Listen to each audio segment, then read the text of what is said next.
ಪ್ರೀತಿಯ SSLC ವಿದ್ಯಾರ್ಥಿಗಳೇ, ನೀವು ವಾರ್ಷಿಕ ಪರೀಕ್ಷೆಯಲ್ಲಿ 80ಕ್ಕೆ 80 ಅಂಕ ಗಳಿಸಬೇಕೆಂದರೆ ನೀವು ಕನಿಷ್ಠ ಪಕ್ಷ 4ರಿಂದ 5 ವರ್ಷದ ಹಳೆಯ ಪ್ರಶ್ನೆ ಪತ್ರಿಕೆಗಳನ್ನು ಬಿಡಿಸಲೇಬೇಕು. ಅವೇ ಪ್ರಶ್ನೆಗಳೇ ತಮ್ಮ ವಾರ್ಷಿಕ ಪರೀಕ್ಷೆಯಲ್ಲಿ ಬರುತ್ತವೆ. ನಾನು ವಾರ್ಷಿಕ ಪರೀಕ್ಷೆಯಲ್ಲಿ ಪ್ರಶ್ನೆಗಳನ್ನು ಈ ಒಂದು ವಿಡಿಯೋದಲ್ಲಿ ಚರ್ಚಿಸುತ್ತಿರುವೆನು. ಇವು ತಮಗೆ ಸಾಕಷ್ಟು ಉಪಯೋಗವಾಗಲಿವೆ.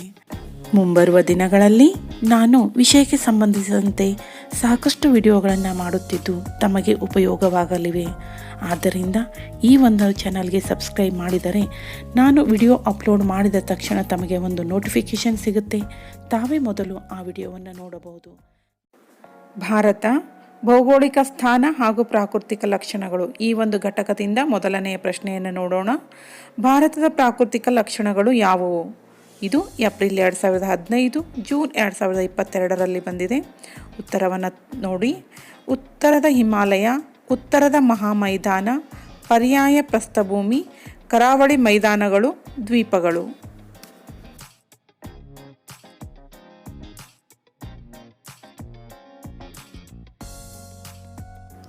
ಈ ಒಂದು ಪ್ರಶ್ನೆ ಬಹುಮುಖ್ಯವಾದ ಪ್ರಶ್ನೆಯಾಗಿದೆ. ಭಾರತೀಯರ ಜನಜೀವನದ ಮೇಲೆ ಹಿಮಾಲಯದ ಪ್ರಯೋಜನಗಳೇನು? ಈ ಪ್ರಶ್ನೆ ಜೂನ್ 2015, 2017, ಏಪ್ರಿಲ್ 2015, 2016 ಹಾಗೂ 2017ರಲ್ಲಿ ಬಂದಿದೆ.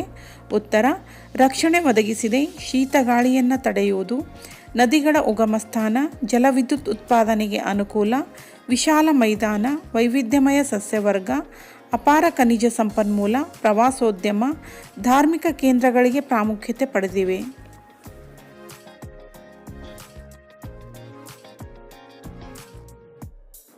ಈ ಒಂದು ಪ್ರಶ್ನೆ ನೋಡಿ. ಪರ್ಯಾಯ ಪ್ರಸ್ಥಭೂಮಿಯು ಆರ್ಥಿಕವಾಗಿ ಹೆಚ್ಚು ಪ್ರಾಮುಖ್ಯತೆ ಪಡೆದಿದೆ, ಏಕೆ? ಈ ಪ್ರಶ್ನೆ ಜೂನ್ 2015, ಜೂನ್ 2016ರಲ್ಲಿ ಬಂದಿದೆ. ಉತ್ತರ ಅಪಾರವಾದ ಖನಿಜ ಸಂಪನ್ಮೂಲ, ನದಿ ಜಲಪಾತಗಳಿರುವುದರಿಂದ ಜಲವಿದ್ಯುತ್ ಉತ್ಪಾದನೆಗೆ ಅನುಕೂಲ, ವ್ಯವಸಾಯ, ಪ್ರವಾಸಿ ತಾಣಗಳು.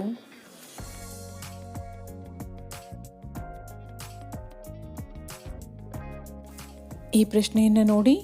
ಉತ್ತರದ ಮೈದಾನವನ್ನು ಸಂಚಯನ ಮೈದಾನವೆಂದು ಕರೆಯುತ್ತಾರೆ, ಏಕೆ? ಇದು ಏಪ್ರಿಲ್ 2017ರಲ್ಲಿ ಬಂದಿದೆ. ಉತ್ತರ ಈ ಮೈದಾನವು ನದಿಗಳು ಹೊತ್ತು ತಂದು ಹಾಕಿದ ಮೆಕ್ಕಲು ಮಣ್ಣಿನಿಂದ ನಿರ್ಮಿತವಾಗಿದೆ.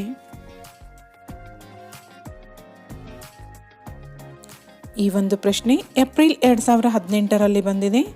ಭಾರತದ ದ್ವೀಪ ಸಮೂಹಗಳನ್ನು ಕುರಿತು ಬರೆಯಿರಿ.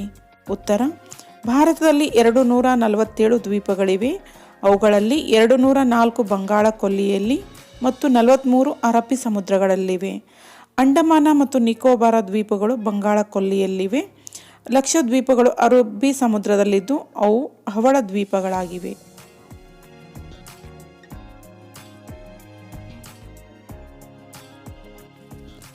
ಈ ಒಂದು ಪ್ರಶ್ನೆ ಏಪ್ರಿಲ್ 2018ರಲ್ಲಿ ಬಂದಿದೆ.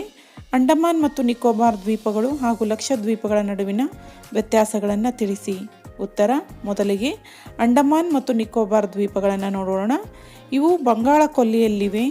ಗಟ್ಟಿಯಾದ ಜ್ವಾಲಾಮುಖಿ ನಿರ್ಮಿತ ಶಿಲೆಗಳಿಂದ ನಿರ್ಮಿತವಾಗಿದೆ. 204 ದ್ವೀಪಗಳು. ಇನ್ನು ಲಕ್ಷದ್ವೀಪಗಳನ್ನು ನೋಡಿದಾಗ ಅರಬ್ಬಿ ಸಮುದ್ರದಲ್ಲಿವೆ, ಹವಳಗಳಿಂದ ನಿರ್ಮಿತವಾಗಿವೆ, 43 ದ್ವೀಪಗಳು.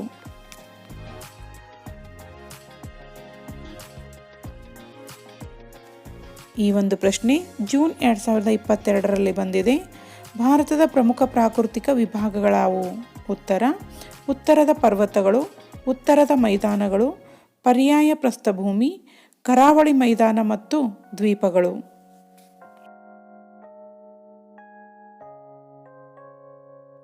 ಈ ಒಂದು ಪ್ರಶ್ನೆ ಜೂನ್ 2023ರಲ್ಲಿ ಬಂದಿದೆ. ಭಾರತದ ಮೇರೆಗಳು ಮತ್ತು ನೆರೆದೇಶಗಳ ಬಗ್ಗೆ ಬರೆಯಿರಿ. ಉತ್ತರ ಮೊದಲಿಗೆ ಭಾರತದ ಮೇರೆಗಳ ಬಗ್ಗೆ ನೋಡೋಣ. ಭಾರತವು ಒಂದು ಪರ್ಯಾಯ ದ್ವೀಪವಾಗಿದ್ದು ಭೂ ಮತ್ತು ಜಲಮೇರೆಗಳನ್ನು ಹೊಂದಿದೆ. ಭೂಮೇರೆ ಗಡಿ 15,200 ಕಿಲೋಮೀಟರ್ ಮತ್ತು ಜಲಮೇರೆ ಗಡಿ 6,100 ಕಿಲೋಮೀಟರ್ ಇದೆ. ಇನ್ನು ಭಾರತದ ನೆರೆಯ ದೇಶಗಳು ವಾಯುವ್ಯದಲ್ಲಿ ಪಾಕಿಸ್ತಾನ ಮತ್ತು ಅಫ್ಘಾನಿಸ್ತಾನ, ಉತ್ತರದಲ್ಲಿ ನೇಪಾಳ, ಭೂತಾನ ಮತ್ತು ಚೀನಾ, ಪೂರ್ವಕ್ಕೆ ಬಾಂಗ್ಲಾದೇಶ ಮತ್ತು ಮಯನ್ಮಾರ್, ದಕ್ಷಿಣಕ್ಕೆ ಶ್ರೀಲಂಕಾ, ನೈಋತ್ಯಕ್ಕೆ ಮಾಲ್ಡೀವ್ಸ್.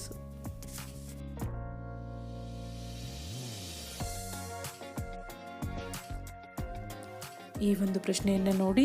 ಜೂನ್ 2023ರಲ್ಲಿ ಬಂದಿದೆ. ಹಿಮಾಲಯ ಪರ್ವತಗಳು ಭಾರತೀಯರಿಗೆ ಅತಿ ಉಪಯುಕ್ತವಾಗಿವೆ ಹೇಗೆ?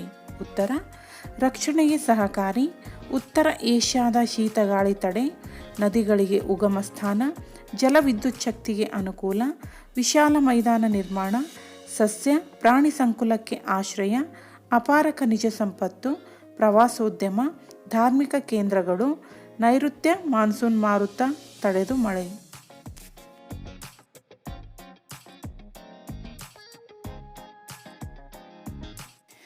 ಈ ಒಂದು ಪ್ರಶ್ನೆಯನ್ನು ನೋಡಿ. ಪೂರ್ವ ಮತ್ತು ಪಶ್ಚಿಮ ಘಟ್ಟಗಳು ಎಲ್ಲಿ ಸಂಧಿಸುತ್ತವೆ? ಏಪ್ರಿಲ್ 2022ರಲ್ಲಿ ಬಂದಿದೆ. ಉತ್ತರ: ನೀಲಗಿರಿ ಬೆಟ್ಟಗಳಲ್ಲಿ ಪೂರ್ವ ಮತ್ತು ಪಶ್ಚಿಮ ಘಟ್ಟಗಳು ಸಂಧಿಸುತ್ತವೆ. ಪ್ರೀತಿಯ SSLC ವಿದ್ಯಾರ್ಥಿಗಳೇ, ಮುಂದಿನ ವಿಡಿಯೋದಲ್ಲಿ ನಾನು ಭಾರತದ ಋತುಗಳು ಈ ಒಂದು ಘಟಕಕ್ಕೆ ಸಂಬಂಧಿಸಿದಂತೆ ವಾರ್ಷಿಕ ಪರೀಕ್ಷೆಯಲ್ಲಿ ಬಂದಂತಹ ಪ್ರಶ್ನೆಗಳ ಬಗ್ಗೆ ಚರ್ಚೆಯನ್ನು ಮಾಡುತ್ತಿರುವೆನು. ಆದ್ದರಿಂದ ಯಾರೋ ಈ ಒಂದು ಚಾನಲ್ಗೆ ಸಬ್ಸ್ಕ್ರೈಬ್ ಆಗಿಲ್ವೋ ಆದಷ್ಟು ಬೇಗ ಸಬ್ಸ್ಕ್ರೈಬ್ ಆಗಿ ಬೆಲ್ ಐಕಾನ್ ಮೇಲೆ ಕ್ಲಿಕ್ ಮಾಡಿದ್ರಿ ಅಂದರೆ ನಾನು ಹೊಸ ವಿಡಿಯೋವನ್ನು ಅಪ್ಲೋಡ್ ಮಾಡಿದ ತಕ್ಷಣ ನಿಮಗೆ ಒಂದು ನೋಟಿಫಿಕೇಷನ್ ಬರುತ್ತೆ. ನೀವೇ ಮೊದಲಿಗೆ ಆ ವಿಡಿಯೋವನ್ನು ನೋಡಬಹುದು.